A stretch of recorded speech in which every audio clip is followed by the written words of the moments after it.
Bush once said that she thinks that quotes are extremely dangerous things. Oh, honey, that's exactly why I like them. Oof, Vinyl Guru in the house. Here to talk to you today about my favorite female artist of all time, Miss Catherine Bush. Vinyl Guru, Vinyl Guru. Vinyl Guru. Ooh, Kathy. Kate Bush, darling, underrated to a T, but maybe not now. The past 10 years, there's been a lot of chatter about my lovely Katie, which is great, but a lot of people don't really know a lot of important facts that she helped to pioneer as a woman, you know? She did loads of things, like creating the first wireless mic, which I've mentioned time and time again to everybody I know.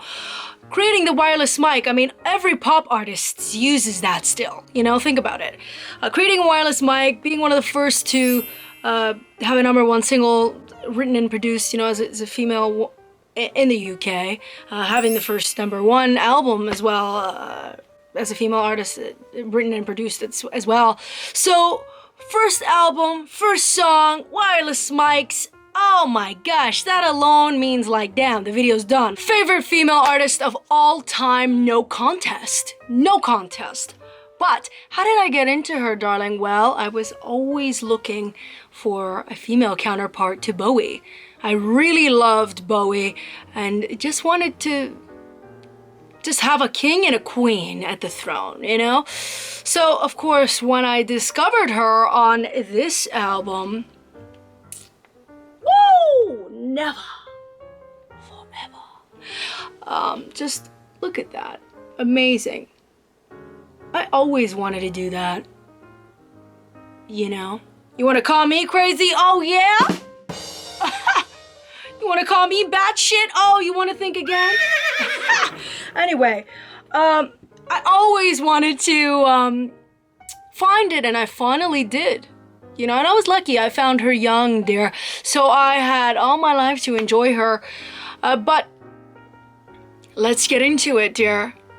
Top 10 Kate Bush, you know, and this is not an easy task at all because the consistency with an artist like this is very real. All right, so let's get into it, darling. We're looking at top 10 Kate Bush. Let's go. This is the first of the list. Okay, we have Kate Bush's director's cut. Okay, this came out in 2011, and this is the first that came off her label Fish People, her record label, to put out quite a bit of magic. Actually, I was so offended to see the price when this first came out. I was like, oh, okay, sign me up, honey, $11. What in the world? But I guess no one was really buying vinyl 10 years ago, so it is what it is, to my benefit. Hey, this album, a lot of people don't really like, you know, because it's essentially her redoing a lot of the older songs of hers off of older previous albums, like The Red Shoes and Essential World. So, look, if you're a fan of those albums and you're a fan of her older register, newer register now, I should say, with a deeper, more mature vocal, you'll quite like the renditions of some of these. I really like it. I like, you know, Lily, I love Song of Solomon, Never Be Mine, So Is Love, I love that. But, you know, some of these are, you know, they're passable. Like deeper understanding, I don't think I ever really needed to hear that again.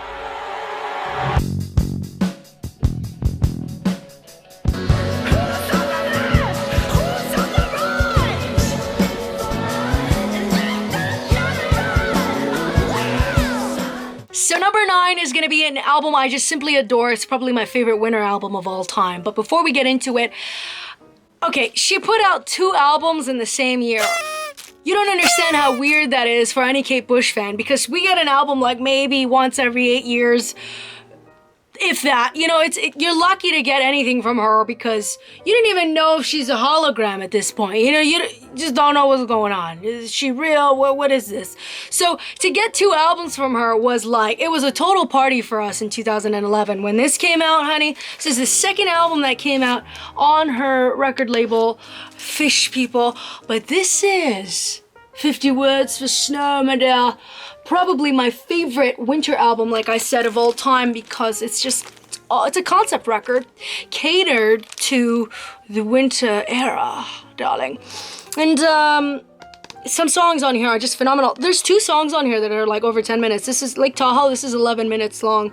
Misty's like over 13 minutes. So we're talking, she's going prog on us too, honey. So, oh yes. But songs like Snowed In at Wheeler Street, probably my favorite song on this album, really beautiful and textured, such a gorgeous story, and it features Elton John on it. And you know, those 2, they've really developed quite a beautiful, rich register now in their vocals, and I quite love it, honey. These people are the red wine, the gorgeous old fine wine of our industry. They really are. You've got people like Stephen Fry on 50 Words for Snow as well, who really, I did never expected to hear on a record. Don't I know you? We've been in love forever. I saw you on the steps in Paris. You were Now the next album is going to be an album that she put out in the mid-90s. This is going to be The Red Shoes. Quite the album.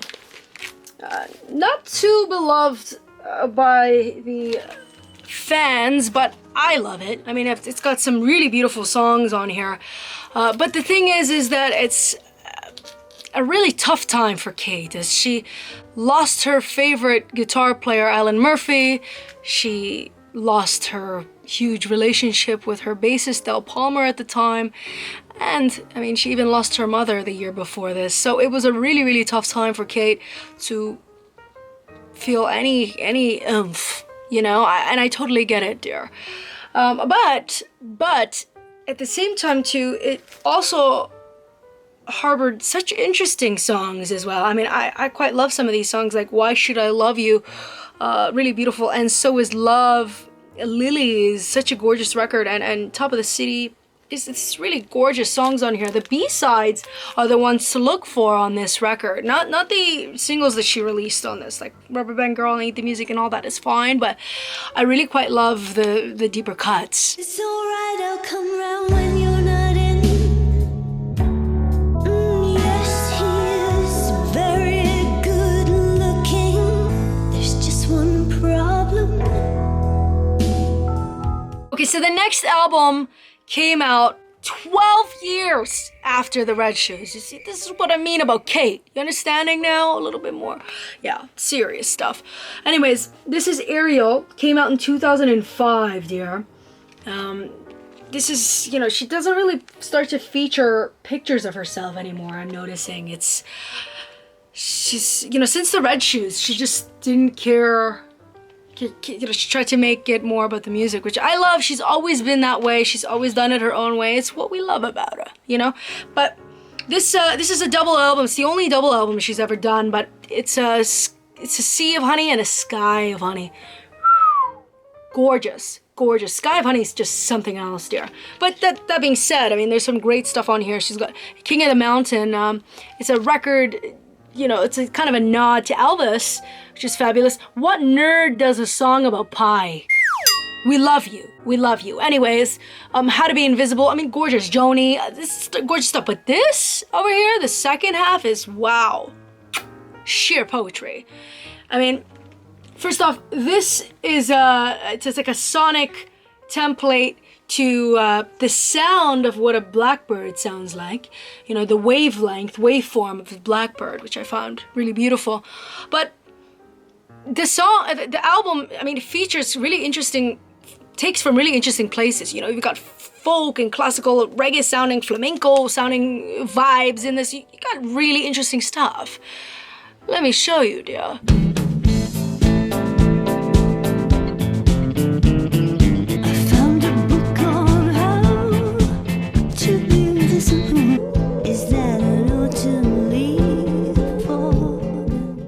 next record is a record I really love to endure. It's one of my favorite records of hers. It's a sheer classic to me. But again, I can say that about every record because she's so consistent. You guys, I'm serious. Anyways, this is the late 80s album, The Sensual World. Came out in 1989, darling. And it's heat. So feminine too, with the flower at the front, and she talks about real feminine subject matter with the sensual world. But the sensual world, she got that from I guess she got inspiration from that from Ulysses, James Joyce, and then she also got inspiration from William Blake on a whole other thing. I mean, she's alluding to a lot of book nerdery, but in a way, she kind of always has, even from the early days of Wuthering Heights, when she, Emily Bronte, I mean, she is a nerd. We love you. Anyways, some of the songs on here that are B-sides, I just adore. I don't know why people don't talk about them. Between a Man and a Woman, it's so gorgeous. Never Be Mine, Heads Were Dancing, I love that stuff. Love and Anger, I don't care what you guys think, I love that stuff. But some of the big songs on here, like This Woman's Work, that's probably one of her biggest songs ever. I mean, loads of people have covered it.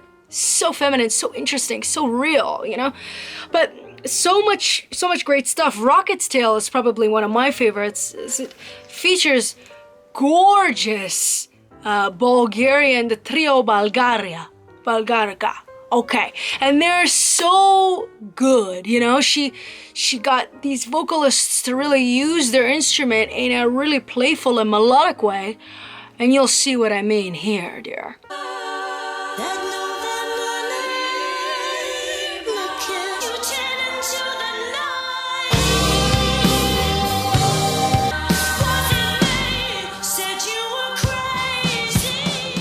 This next album is gonna be her album. This is her debut album, a genius album at that. Thankfully, the industry, or her record label, EMI, kind of let her do her thing when she showed them that the singles that she chose were the right moves to make, She really wanted Wuthering Heights to be the single. They really wanted James and the Cold Gun to be the single. Thankfully, they chose right with her decision, as it still is kind of the biggest song of hers. So there's that. But this is her debut album, The Kick Inside, dear. This came out in 1978. Truly a genius album. And, if you got the recent issue of it, it actually has a mega misspelling. There's no I in there in The Kick Inside. Which I love that kind of stuff, okay? I do. Anyway, this album, I can go on and on and on about it. It's just truly amazing. You got songs like Moving, which was written about her choreographer, the same one who used to work with David Bowie, so they have that connection there. Kite, James the Cold Gun, of course, being a gorgeous song. To be honest, I love the second half of this. You got Feel It, Oh To Be In Love, L'amour looks something like you, The Kick Inside, Room for Life, The Happy People. I love the second half. The second half is a masterpiece to me, but truly an amazing album. But you've got even serious, for the prog rockers out there, you prog rockers, listen, Stuart Elliott of Alan Parsons Project. Stuart Elliott was on this, and David Gilmour had a lot to do with her beginning. So dip into it, yeah. You came out of the night wearing a Russian light.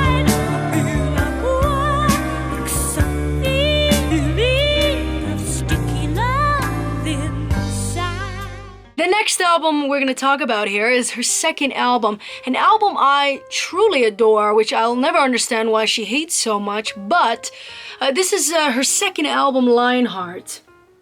Isn't that the most Leo thing you've ever seen in your life? Because, well, damn right, she's a Leo. But anyways, I adore this record. Every song on here is pretty phenomenal. There's not that much throwaway on here, so I don't know why she hates it so much. It's kind of considered to her like her B-sides to her first album, because the record label was so eager to put out another record after seeing the success of the first one. And she's really not that type. So anyways, she did this album again, and she worked again with the same producer, Andrew Powell, whom this would be the last time she's working with him because she was kind of feeling like she was inexperienced at the time producing. But man, after she started producing, she just came with a vengeance, darling. But anyway, some of the albums on here, some of the songs I should say on here are just sheer genius. So, Coffee, Homeground, Kashka from Baghdad, In the Warm Room, Full House. Come on, In Search of Peter Pan, Symphony in Blue, Oh England My Heart. You know how many songs on here are genius? This is probably like only 1 or 2 songs that you might skip on here, but this whole thing is genius. I love Lionheart.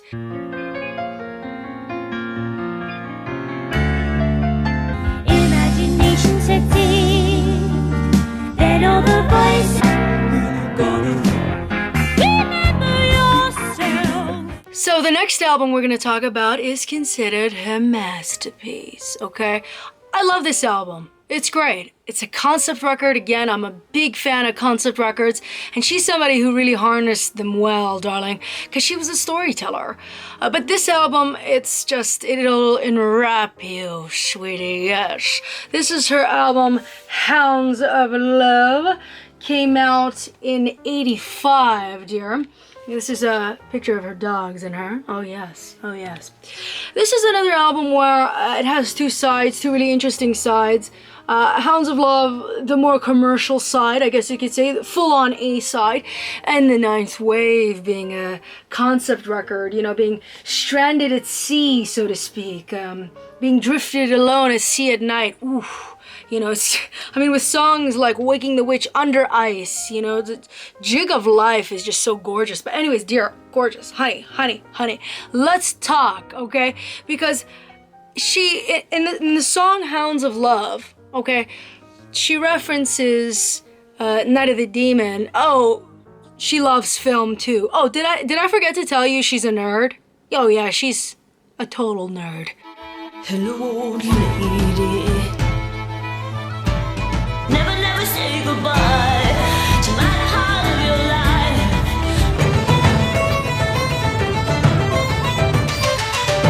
life. Now we're getting into the meat of things, aren't we? Now I'm going to talk to you about the album that I discovered her on, one of my favorite albums ever, because this is the album that she really started to hone in on it, you know? She started to produce it now, she started to really know herself, and now, you know, after coming off of her Tour of Life tour in '79, the only tour that she really ever did, you know, outside of the one that she did in 2014, she's the only person that I ever known that was able to get away with that and still have a career, you know? Again, original, again, super cool. But this is gonna be never forever. That album cover art, just that alone, you know, all of those animals coming out of her pubes. Woo! Honey, her loins, I love it. And then, of course, I've shown you the back, but, you know, let's get into all of the creatures and meatures, darling, yeah. Now, let's talk, because some of the songs on here are just amazing. I mean, she even has a song on here that she wrote for her deep darling who passed away, a person that was on her tour, like her road darling, Bill Duffield. Really sweet. She even did a show for him. Remember when I told you this woman was a serious nerd? We're talking chronic nerddom. In the house of the bush. Oh, the pull of the bush. It's real, darling. Let me give you some evidence of that in this one, because this one has loads of evidence of nerddom, okay? So for instance, with the one song called The Infant's Kiss, okay, it had a reference to a film, a British film in the early 60s called The Innocents, but that was a reference to a book by Henry James. Oh, we ain't playing, honey. Next one is gonna be The Wedding List. That's actually a reference to another film in the late 60s called The Bride Who Wore Black. Oh, we ain't playing, darling. Next up is gonna be Delius. And that is a reference to another TV movie called The Song of Summer. I told you. Say no joke with Bush. Oh, I'll never give all the hot top, and I won't let foolish shut dead.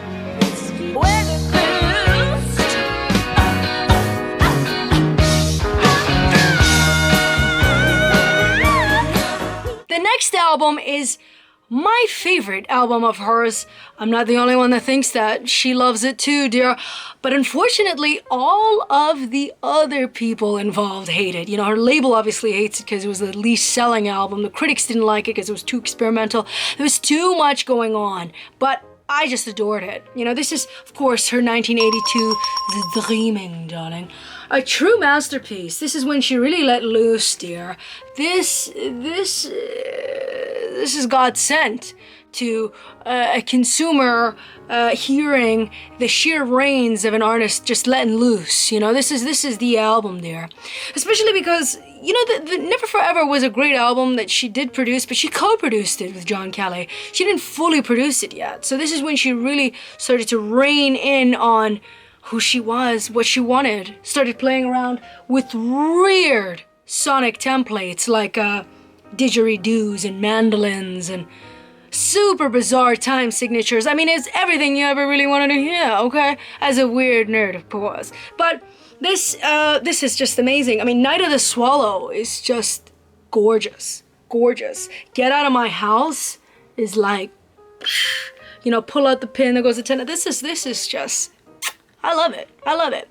There Goes a Tenor, I don't know why people hate so much. It's like one of the least appreciated singles of hers, but I will never get that. Anyway, though, The Dreaming, darling. The Dreaming. This ain't no dream, honey, because I can wake up in this reality and know that this dream was real. Whew. Gorgeous. The night doesn't. If you go, I'll let the higher plane. Well, well, well, dear. I hope you really took it in. Us, the pull of the bush is simply magnetic. One not to ignore. Kate Bush. Truly God sent. Truly one of those rare artists that you just get every 10 or 20 years. So enjoy it. Deep dive. Let me know if you knew Kate Bush's work, what your favorite album is, or if you are new to her and kind of liked what you've seen and are ready to dive into some of it. Talk to us, let us know, and baby, you should always know that there is a toodaloo coming at the end, baby. Toodaloo.